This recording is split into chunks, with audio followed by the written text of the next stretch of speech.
2022 débute avec 15 jours d'avance. En 40 ans de métier,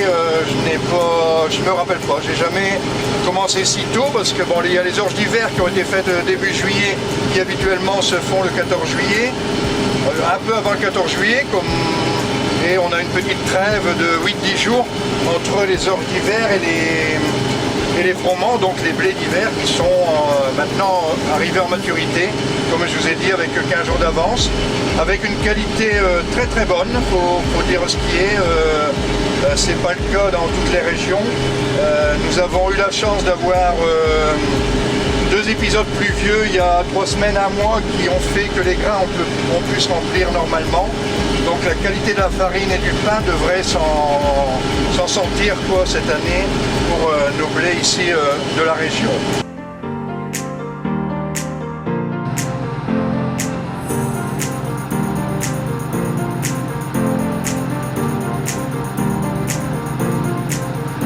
Je pense qu'on ne fera pas des grosses journées de travail puisque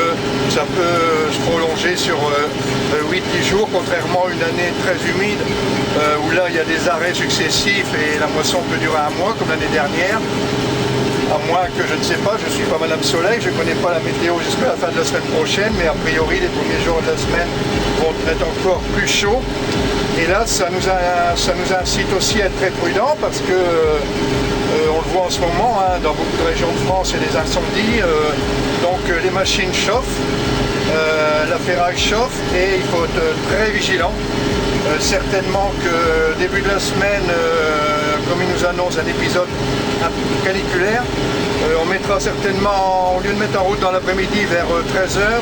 on mettra en route vers 20h le soir jusqu'à 3-4h au matin.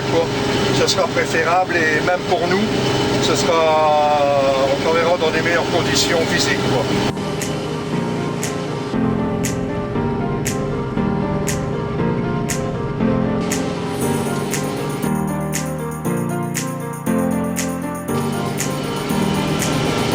Donc le blé d'hiver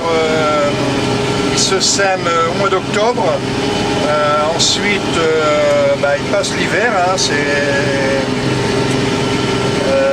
9 mois à peu près de gestation, il est semé, on le laisse tranquille tout l'hiver, ensuite à certains stades on y apporte un peu de nutriments et au mois de juillet août on le récolte. Cette terre, quand elle va être débarrassée de sa paille, donc cette paille-là, elle est pressée comme vous le voyez, pas comme vous le voyez là, mais elle va être soit des boules rondes, des boules de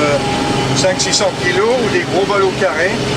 Savoir que dans le temps, il y a encore une vingtaine d'années, moi que j'ai même connu, on faisait que des petits ballots de 10-15 kg qui sont proposés pour les bêtes. Maintenant, tout ça a évolué un peu comme dans tous les métiers et ça nous permet de rentrer cette paille pour pailler les bêtes l'hiver pour effort de paillage, d'hivernage pour les bovins. Nous on garde toute la paille étant donné qu'on a 500 têtes de bétail à nourrir, donc la paille est toujours bienvenue.